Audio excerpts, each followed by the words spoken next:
옛날 옛적 구름도 땅에 닿을 만큼 하늘이 낮았던 시절에 깊은 산속 사당에 한 무녀가 살고 있었답니다. 사람들은 그녀를 연하라 불렀지요. 어릴 적부터 신내림을 받아 이마에 푸른 점이 있었는데 그 점이 마치 연꽃 봉우리 같다 하여 붙여진 이름이었답니다. 연하는 여느 무녀들과 달랐습니다. 그녀가 굿을 버리면 바람이 먹고 그녀가 방울을 흔들면 새들도 날갯짓을 멈추었지요. 20살이 채 되지 않은 나이에 벌써 신의 목소리를 전하는 무녀가 되었답니다. 연하야, 내 운명은 산 너머에 있단다. 신이 내게 길을 열어줄 거야. 사당의 노무녀는 늘 그렇게 말했지만 연하는 그저 웃기만 했답니다. 산 너머라곤 가본 적도 없는데 무슨 운명이 있을까 싶었지요. 봄이 왔다 가고 여름이 지나갈 무렵 한밤중에 연하는 깊은 잠에서 깨어났습니다. 귓가에 누군가 속삭이는 소리가 들렸기 때문이지요. 때가 왔다.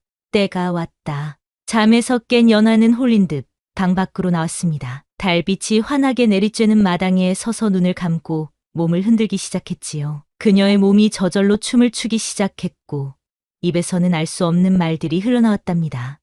피, 붉은 피, 연지 바른 여인, 칼날이 빛나고 궁궐의 그림자가 드리우리. 연하의 입에서 나온 말은 그녀도 이해할 수 없는 것이었지만 그때 그녀의 눈앞에 환영이 펼쳐졌답니다. 자신과 똑같은 얼굴을 한 여인이 붉은 연지를 바르고 있었고 그 뒤로 번쩍이는 칼날이 보였지요. 여인의 비명소리와 함께 환영은 사라졌답니다. 연하는 그 자리에 주저앉아 온몸을 떨었습니다. 새벽 동이 틀 때까지 그렇게 앉아 있었지요. 바로 그날 오후 산 아래 마을에서 한 관리가 올라왔습니다. 그는 사당 앞에 엄숙하게 서서 종이를 펼쳐 들었지요. 조정의 명으로 이 산중의 무녀를 데려가고자 합니다. 내일 있을 간택이식에 동행하라는 명이니 거부할 수 없는 일입니다. 사당의 노무녀는 놀라서 연하를 바라보았지만 연하는 이미 알고 있었다는 듯 고개를 끄덕였답니다. 그녀는 아침에 본 환영이 우연이 아님을 직감했지요. 가겠습니다.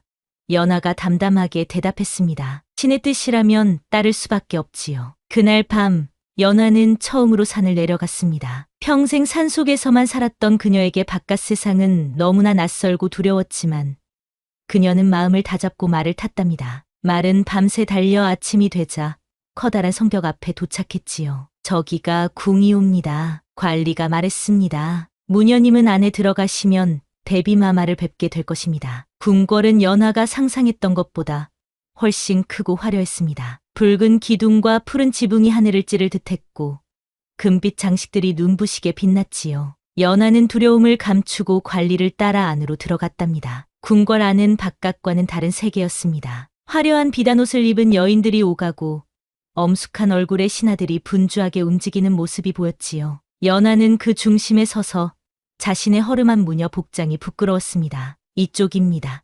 관리가 인도하는 대로 연하는 한 건물 앞에 섰습니다. 그곳은 궁궐 안에서도 가장 화려한 건물 중 하나였지요. 문이 열리고 연하는 안으로 들어갔습니다. 안에는 여러 여인들이 모여 있었습니다. 모두 화려한 옷을 입고 단장을 하고 있었지요. 연하는 구석에 서서 그들을 바라보았습니다. 그때 한 여인이 그녀의 시선을 끌었습니다. 그 여인은 연하를 바라보며 갑자기 얼굴이 하얗게 변했지요. 연하도 놀라서 그 여인을 바라보았습니다. 그리고 그 순간 그녀는 숨이 멎는 것 같았답니다. 그 여인은 마치 거울을 보는 것처럼 연하와 똑같은 얼굴을 하고 있었으니까요.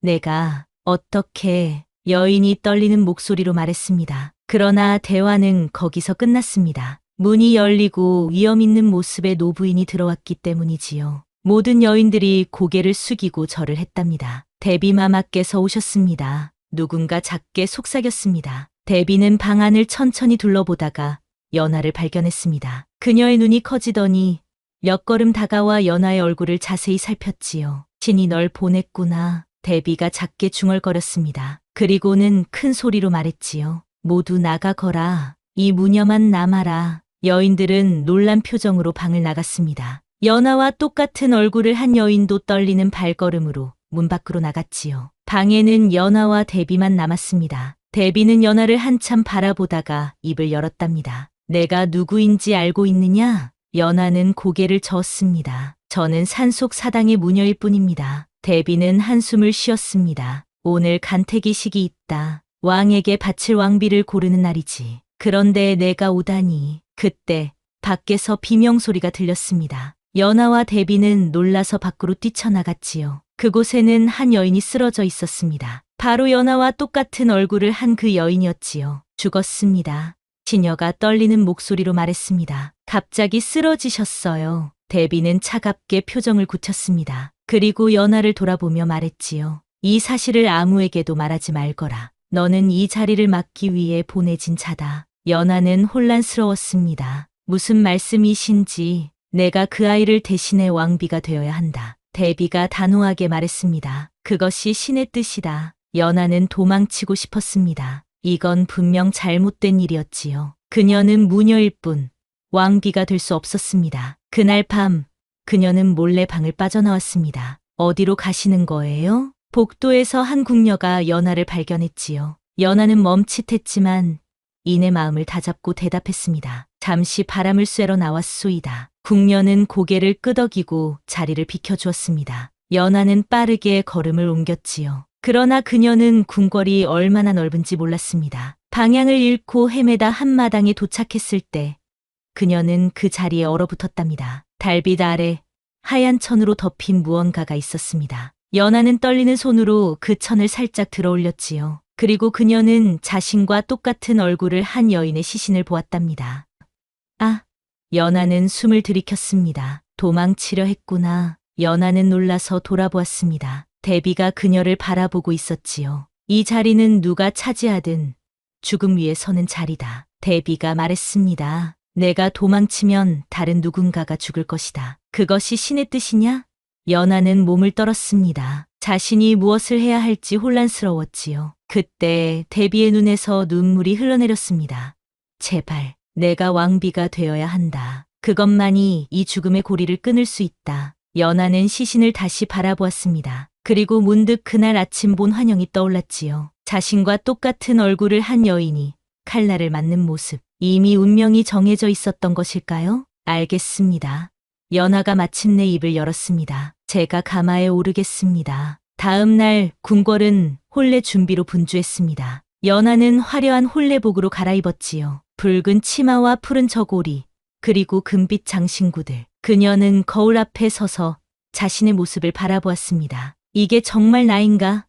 연하는 중얼거렸습니다. 얼마나 아름다우신지. 시녀가 감탄했습니다. 왕께서 반하실 것입니다. 연하는 마음을 다잡았습니다. 그녀는 무녀였고 신의 뜻을 따르는 것이 그녀의 운명이었지요. 만약 신이 그녀를 왕비로 삼고자 한다면 그것이 이유가 있을 것이라 생각했답니다. 드디어 혼례의 시간이 왔습니다. 연하는 붉은 가마에 올라 궁궐 안으로 들어갔지요. 가마 안에서 그녀는 떨리는 마음을 진정시키려 노력했습니다. 신이시여, 저에게 힘을 주소서. 연하는 작게 기도했습니다. 가마가 멈추고 문이 열렸습니다. 연하는 천천히 가마에서 내려 앞으로 걸어갔지요. 그곳에는 왕이 기다리고 있었습니다. 왕은 연하를 보는 순간 눈을 크게 떴습니다. 그의 얼굴에는 놀라움과 함께 묘한 위화감이 스쳤지요. 그러나 그는 아무 말도 하지 않았답니다. 연하는 왕 앞에 서서 절을 했습니다. 그녀의 몸은 떨렸지만 그녀의 눈빛은 단단했지요. 왕도 그녀에게 절을 했습니다. 신부를 맞이하오.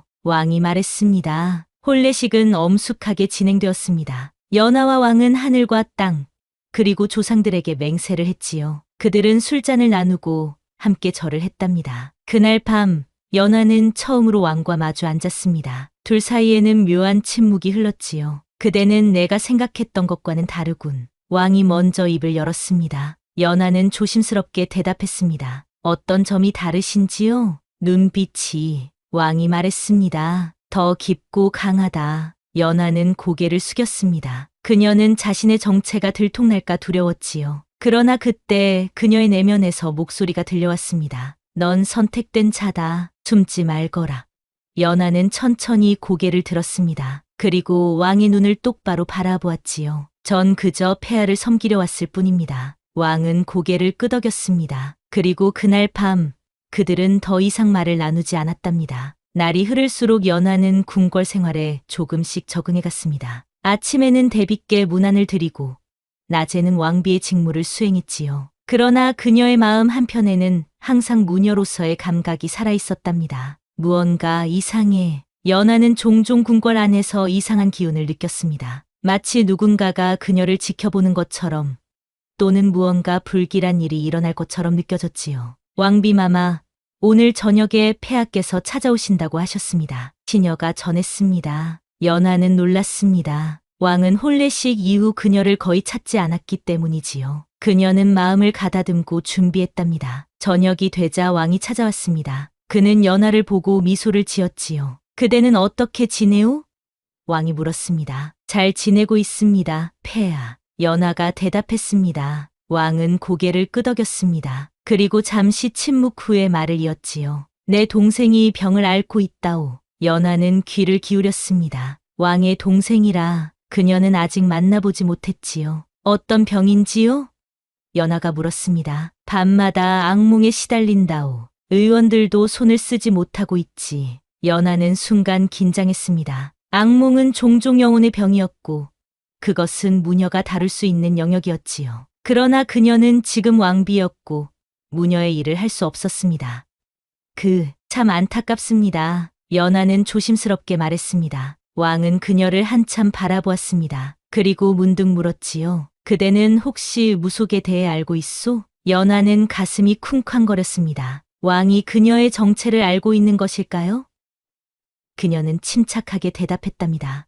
저 산속에서 자랐으니 조금은 알고 있습니다. 왕은 고개를 끄덕였습니다. 그렇다면 동생을 도와줄 수 있겠소? 연하는 놀랐습니다. 왕이 직접 그녀에게 무속의 도움을 청하다니. 그녀는 잠시 생각한 후 대답했지요. 해볼 수 있습니다, 폐하. 그날 밤 연하는 몰래 자신의 방에서 작은 굿을 버렸습니다. 그녀는 산에서 가져온 방울을 조용히 흔들고 신에게 기도했지요. 신이시여, 왕의 동생을 보호하소서. 그의 악몽을 쫓아주소서. 연하는 밤새 기도를 올렸습니다. 그리고 다음 날 놀라운 소식이 들려왔지요. 왕자님이 깊은 잠에 드셨습니다.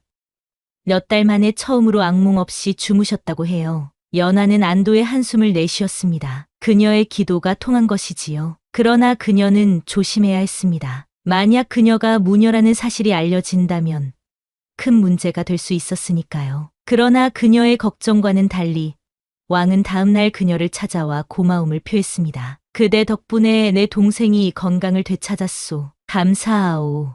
연하는 고개를 숙였습니다. 당연한 일을 했을 뿐입니다, 폐하. 그날 이후 왕은 종종 연하를 찾아왔습니다. 그들은 점점 더 많은 대화를 나누었고 왕은 처음으로 진심으로 연하를 마주하기 시작했지요. 그대는 특별한 여인이오. 왕이 어느 날 말했습니다. 내가 처음 봤을 때부터 그렇게 느꼈소. 연하는 미소를 지었습니다. 그러나 그녀의 마음 한편에는 여전히 불안이 자리 잡고 있었지요. 그녀는 진실을 말할 수 없었으니까요. 그러던 어느 날 연하는 자신의 방에서 무녀 시절 쓰던 부적을 발견했습니다. 그녀는 그것을 어떻게 처리해야 할지 고민했지요. 결국 그녀는 하나의 계획을 세웠답니다. 연하는 그 부적을 일부러 궁 안의 여러 곳에 남겨두었습니다. 그리고 누가 그것을 발견하고 어떻게 반응하는지 지켜보기로 했지요. 얼마 지나지 않아 궁 안에서 소문이 돌기 시작했습니다. 이상한 부적이 발견되었다고 해요. 누군가 궁 안에 귀신을 부르는 주술을 걸었다는 소문이 있어요.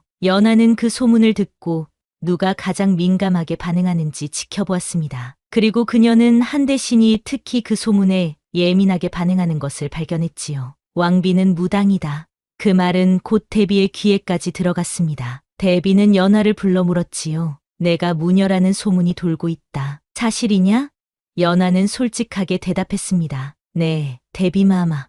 저는 원래 무녀였습니다. 대비는 한숨을 쉬었습니다. 그것이 알려지면 위험하다. 왕비가 무녀라니 조정이 뒤집힐 것이다. 그러나 예상과 달리 왕은 그 소문을 듣고도 연하를 보호했습니다. 백성을 구한 자가 왕비라면 나는 그 손을 잡겠다. 왕이 선언했습니다. 왕비의 배경이 무엇이든 그것은 중요하지 않다. 왕의 말에 연하는 감동했습니다. 그리고 그녀는 점점 더 자신의 정체를 숨기는 것이 옳지 않다고 느꼈지요. 연하의 정체에 대한 소문은 점점 더 커져갔습니다. 그러나 왕은 굳건하게 그녀를 지켰지요. 왕은 심지어 그녀의 정체를 문제 삼는 자들에게 국문금지령을 내렸답니다. 왕비의 과거는 더 이상 언급하지 말라. 그것은 왕명이다. 그러나 연하는 알았습니다. 자신의 정체를 영원히 숨길 수는 없다는 것을 그녀는 마침내 결심했지요. 데비마마, 제가 직접 진실을 밝히겠습니다. 데비는 놀라서 그녀를 바라보았습니다. 무슨 말이냐?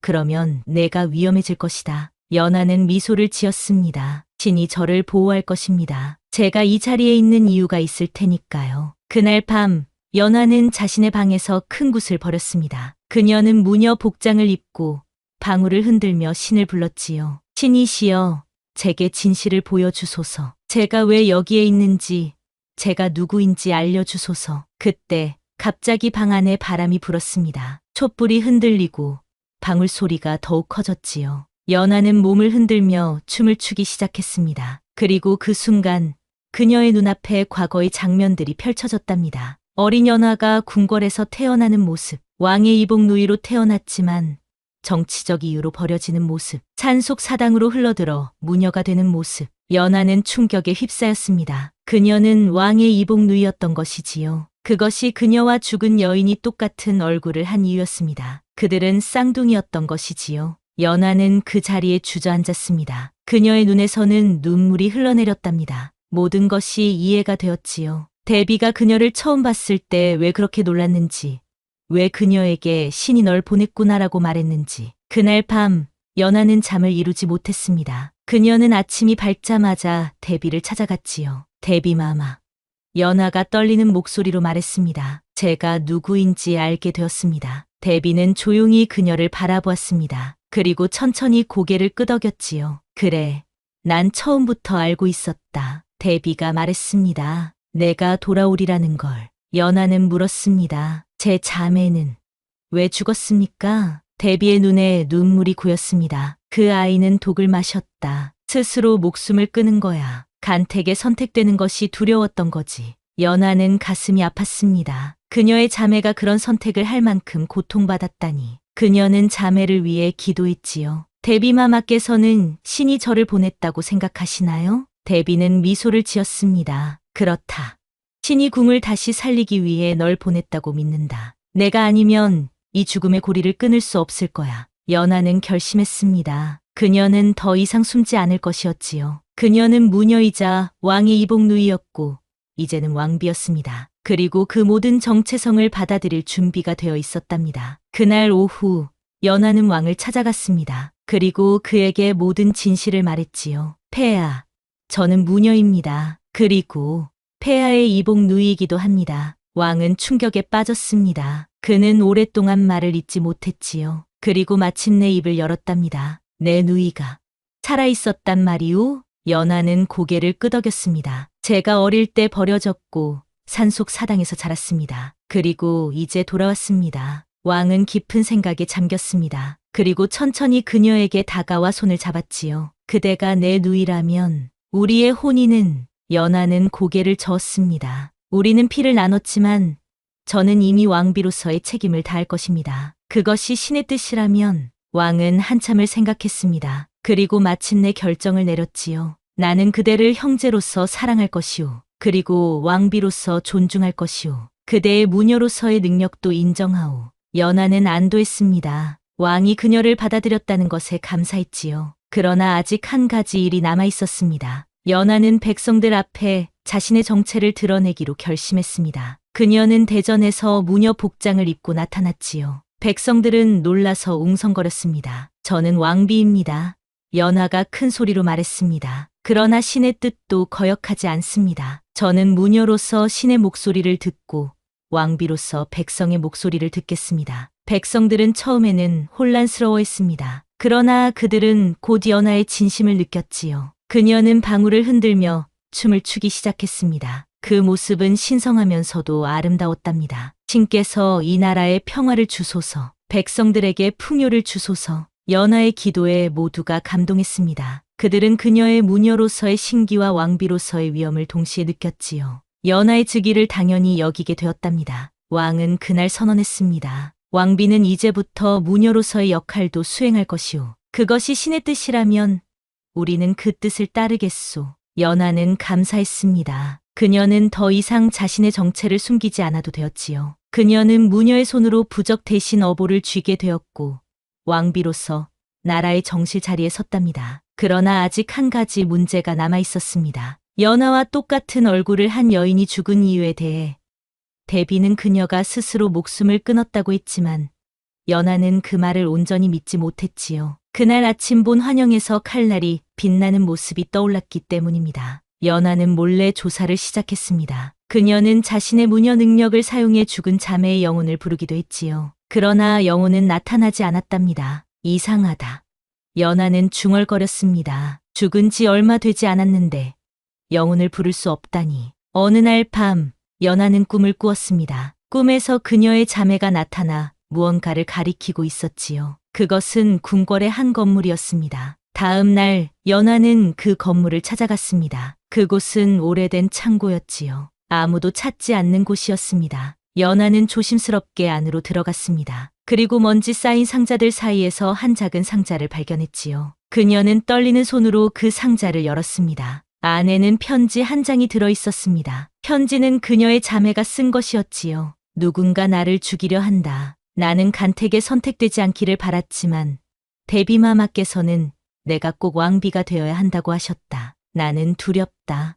왕의 동생이 나를 노리고 있다. 그는 왕위를 차지하려 한다. 연하는 충격을 받았습니다. 왕의 동생, 그녀가 악몽으로부터 구해준 바로 그 사람이었지요. 그는 왕위를 차지하기 위해 그녀의 자매를 죽이려 했던 것입니다. 연하는 곧장 왕에게 달려갔습니다. 그리고 그에게 편지를 보여주었지요. 폐하, 이것을 보십시오. 왕은 편지를 읽고 얼굴이 창백해졌습니다. 그는 말없이 자리에서 일어났지요. 내 동생을 데려오라. 왕의 동생이 왔을 때 그는 이미 모든 것을 알고 있다는 듯 담담했습니다. 형님, 저는 이미 알고 있었소. 그가 말했습니다. 이 왕비가 무녀이자 형님의 이복누이라는 것을. 왕은 차갑게 물었습니다. 내가 내 예비 왕비를 죽였느냐? 왕의 동생은 고개를 끄덕였습니다. 그랬소. 그녀는 내 계획에 방해가 되었소. 그러나 이 무녀는 예상하지 못했소. 연하는 담담하게 그를 바라보았습니다. 그녀는 신의 뜻이 어떻게 움직이는지 이해했지요. 그녀가 왕비가 된 것은 우연이 아니었습니다. 그것은 이 나라를 구하기 위한 신의 계획이었던 것입니다. 신의 뜻은 거역할 수 없소. 연하가 말했습니다. 당신의 계획은 이미 실패했소. 왕은 동생에게 형벌을 내렸습니다. 그러나 연하의 요청으로 그의 목숨은 살렸지요. 대신 그는 먼 섬으로 유배되었답니다. 진실이 밝혀진 후 연하는 더욱 강한 왕비가 되었습니다. 그녀는 무녀로서의 능력을 사용해 백성들을 돕고 왕비로서의 지위로 나라를 지켰지요. 백성들은 그녀를 신의 왕비라 불렀습니다. 그녀가 지나가는 곳마다 사람들이 모여들어 축복을 빌었지요. 연하는 그들의 기도를 들어주고 아픈 이들을 치료해 주었답니다. 왕과 연하는 형제이자 부부로서 나라를 다스렸습니다. 그들의 관계는 특별했지만 모두가 그것을 신의 뜻으로 받아들였지요. 그들은 함께 많은 선정을 베풀었고 나라는 평화로운 시기를 맞이했답니다. 세월이 흘러 연하는 여러 차례 신의 계시를 받아 나라의 위기를 막았습니다. 가뭄이 들었을 때는 비를 내리게 하고 전염병이 돌 때는 치료법을 찾았지요. 그녀의 이름은 전설이 되어 전국으로 퍼져나갔답니다. 연하는 나이가 들면서도 그 신비로운 기운을 잃지 않았습니다. 그녀의 이마의 푸른 점은 더욱 빛났고 그녀의 눈빛은 더욱 깊어졌지요. 마지막 날 연하는 정전에서 왕과 나란히 앉았습니다. 그들은 함께 창밖 하늘을 바라보았지요. 연하는 미소를 지으며 속으로 읊조렸답니다. 신이여, 나의 굿은 끝났습니다. 이제는 백성을 위한 기도를 올릴 차례입니다. 그리고 그날 밤 연하는 평화롭게 눈을 감았습니다. 사람들은 그녀가 죽었다고 말했지만 어떤 이들은 그녀가 하늘로 올라갔다고 믿었지요. 연하의 이야기는 오랫동안 전해졌고 사람들은 그녀를 기억할 때마다 하늘을 바라보며 신의 뜻을 생각했답니다. 그리하여 무녀였던 왕비의 이야기는 오늘날까지 전해지고 있답니다. 운명이 우리를 어디로 인도할지는 아무도 모르지만 신의 뜻을 따르면 언젠가는 제자리를 찾게 된다는 교훈을 주고 있지요. 이것으로 무녀 왕비 연하의 이야기는 끝이 납니다. 어떤 이야기든 끝이 있듯이